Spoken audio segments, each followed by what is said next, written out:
अर्जुन तुम? प्रणाम द्वारिकाधीश। अर्जुन से पहले मैं आया हूं कृष्ण। अरे दुर्योधन, तुम भी यहां? द्वारिका में तुम्हारा स्वागत है। कहो अर्जुन, क्या बात है? कैसे आना हुआ? हे केशव, मैं तुम्हारे श्री चरणों में एक विनती लेकर आया हूं। यदि तुम उसे स्वीकार करोगे तो मैं धन्य हो जाऊंगा। कहो मित्र, मेरे योग्य क्या सेवा है? सेवा नहीं केशव, विनती। भ्राता श्री सम्राट युधिष्ठिर चाहते हैं कि तुम पांडवों के पक्ष में होकर उन्हें बल और गौरव प्रदान करो। तुम हमारे पक्ष में युद्ध करो। हे वासुदेव, मैं भी आपसे सहायता मांगने आया हूं कि आप कौरवों की ओर से युद्ध में भाग ले। आखिर मेरा भी आप पर कोई अधिकार है। हे अर्जुन, हे दुर्योधन, तुम दोनों मेरे अपने हो, मेरे संबंधी। मैं किसका मित्र बनूं, किसका शत्रु? इसलिए मैंने निर्णय लिया है कि इस युद्ध में मैं शस्त्र नहीं उठाऊंगा।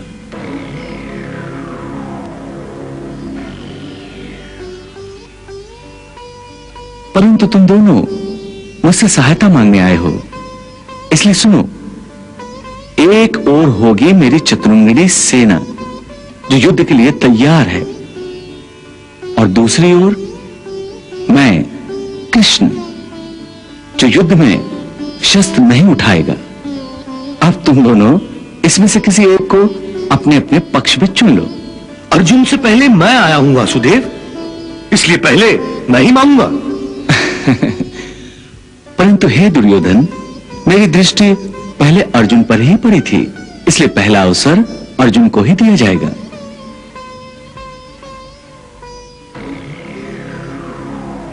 हे केशव, मैं केवल तुम्हें ही अपने पक्ष में मांगने आया था। मैं चाहता हूं कि इस युद्ध में तुम मेरे सारथी बनो।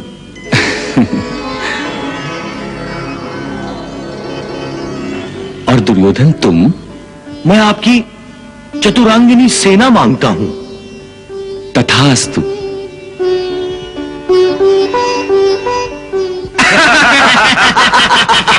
अच्छा हुआ भांजी जो हमें यादवों की चतुरंगिनी सेना मिल गई। होने दो कृष्ण को पांडवों के पक्ष में, बजाने दो पांडवों के साथ मिलकर मुरली। हाँ मित्र दुर्योधन, अब तो हमारे पास सेना का विशाल सागर है। अस्त्र शस्त्र से सुसज्जित सेना की हमें तो कोई कमी नहीं रही। परंतु ऐसी अक्षोहिणी सेना के लिए हमें एक परम प्रतापी सेनापति की आवश्यकता है। कौरवों की सेना के सेनापति तो पितामह ही होंगे मित्र कर्ण।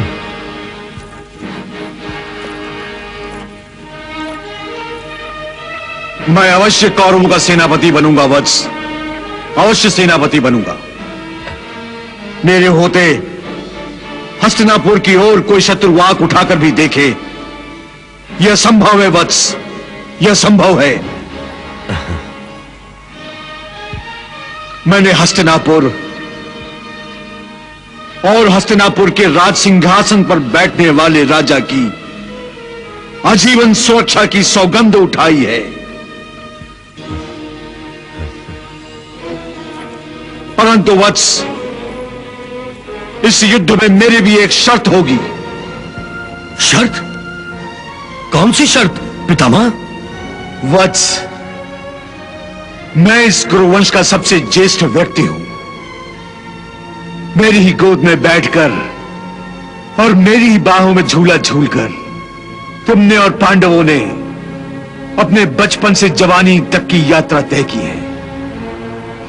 मेरी इन बूढ़ी आंखों ने कुरुकुल को परवान चढ़ते देखा है। मुझे तुमसे जितना चाव है, पांडवों से भी उतना ही लगाव है। मैं तुम्हारे निजी स्वार्थों के कारण पांडवों का वध नहीं करूंगा। पांडवों का वध नहीं करेंगे तो फिर क्या करेंगे? मैं पांडवों के विरुद्ध युद्ध करके उनका बल क्षीण कर दूंगा। मैं प्रतिदिन उनके 10,000 सैनिकों का वध करूंगा और उनके वीरों, महावीरों, रथियों और महारथियों का वध करके उन्हें शक्तिहीन बना दूंगा।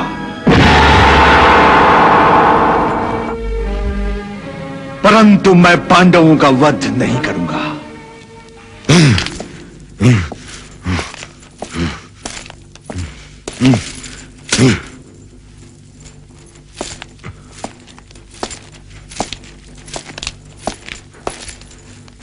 मामाश्री, यदि पितामह की भांति सभी एक एक करके पांडवों के वध के विरोधी हो जाएं, तो युद्ध भूमि पर 5 पांडवों के विरुद्ध 5 कौरव भी नहीं रहेंगे। इस तरह तो मैं अकेला हो जाऊंगा मामाश्री, अकेला हो जाऊंगा। नहीं मित्र दुर्योधन, अभी मित्रता के नाम पर जान देने वाला महावीर कर्ण जीवित है। मेरे होते हुए तुम अकेले नहीं हो सकते हो। तुम्हारे अपने तुम्हें धोखा दे सकते हैं, परंतु मैं नहीं। हाँ भांजे, अंगराज कर्ण ठीक कह रहे हैं। पितामह के पांडवों का वध न करने की शर्त ने तो मेरे विश्वास के दुर्ग को रेत की दीवार की भांति ढहा दिया था। भांजी, अब हमें पितामह पर पूर्णतः विश्वास नहीं करना चाहिए। हाँ, यदि पितामह पर विश्वास ना करूं, तो फिर कौन है जिसे मैं कौरवों का सेनापति बना सकूं, जो पांडवों के अस्त्र और शस्त्रों की आंधी के सामने पहाड़ बनकर खड़ा हो सके? मामाश्री, कौन है वो? क्या अपने मित्र के फौलादी सीने को भूल गए हो, जिससे बड़े बड़े पहाड़ टकराकर टुकड़े टुकड़े हो जाते हैं? यदि पांडवों के पास अस्त्रों शस्त्रों का भंडार है, तो मैं भी कहां कंगाल हूं। मेरे पास भी तो अस्त्र शस्त्रों का भंडार है। क्या तुम्हें अपने मित्र में एक कुशल सेनापति बनने की योग्यता दिखाई नहीं देती?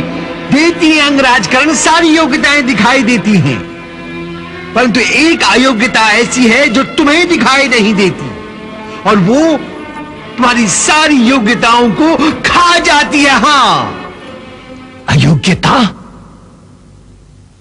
मामाश्री, आखिर आप कहना क्या चाहते हैं?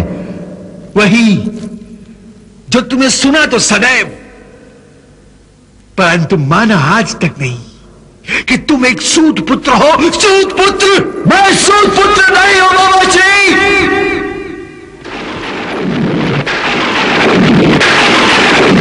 मैं सूत पुत्र नहीं हूं। मैं सूत पुत्र नहीं हूं।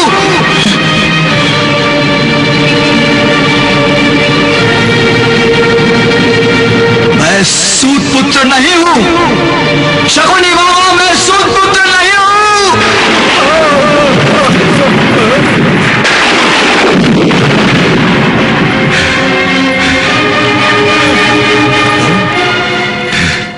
कर्ण, शांत हो जाओ कर्ण, शांत हो जाओ मित्र, शांत हो जाओ,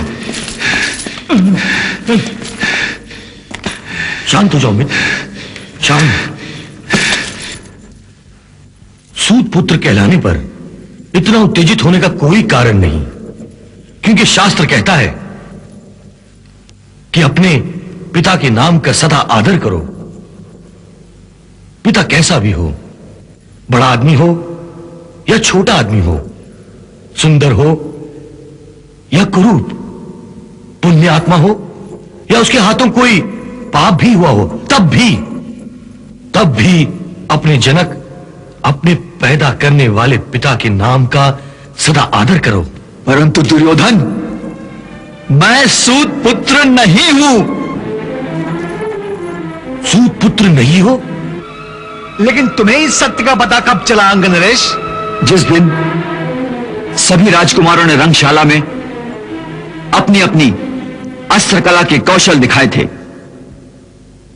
उसी दिन चारों ओर अर्जुन की वाह वाह हो रही थी। राजकुमार अर्जुन की अर्जुन प्रसन्न था। राजकुमार अर्जुन की राजकुमार अर्जुन की राजकुमार अर्जुन की तब मैंने रंगशाला में प्रवेश करके अर्जुन को द्वंद्व युद्ध के लिए ललकारते हुए कहा था, अर्जुन की ठहरो अर्जुन,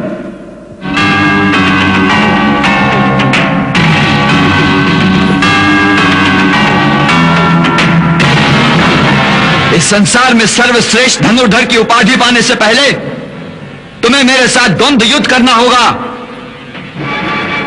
यहीं इसी रंगशाला में सारी जनता के सामने हम युद्ध करेंगे और इस द्वंद्व युद्ध के पश्चात यह निर्णय किया जा सकेगा कि कौन सर्वश्रेष्ठ धनुर्धर है। द्रोण का शिष्य अर्जुन या भगवान परशुराम का शिष्य कर्ण। कौन हो तुम? मैंने अपना परिचय दे दिया है अर्जुन। एक वीर और कलाकार का इतना ही परिचय होता है कि वो किस गुरु का शिष्य है। वाह, इसे कहते हैं शूरवीर। तुम बिल्कुल सत्य कह रहे हो भांजे। मैं तुम्हारे साहस की प्रशंसा करता हूं। स्वयं अपने आप को वीर कहने वाले कर्ण, अपना धनुष उठाओ, मैं युद्ध के लिए तैयार हूं।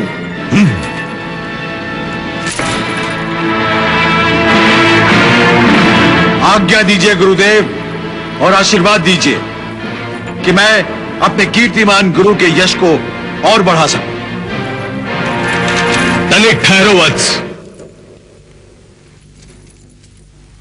अभी तो यह निर्णय भी नहीं हुआ कि तुम्हें ललकारने वाला युवक तुमसे युद्ध करने का अधिकार रखता भी है या नहीं। हे धनुधारी युवक, तुमने जो अपना परिचय दिया है वो आज की स्थिति में पर्याप्त नहीं है।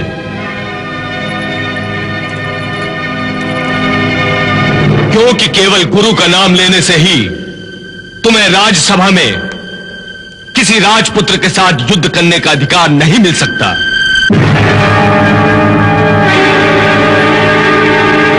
यह विशेष सभा राजपुत्रों के अस्त्र कौशल प्रदर्शन करने के लिए बुलाई गई है।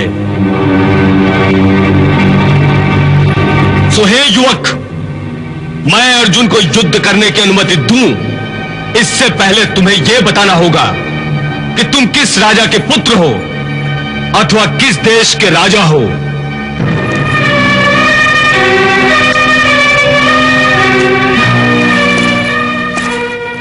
क्षमा करें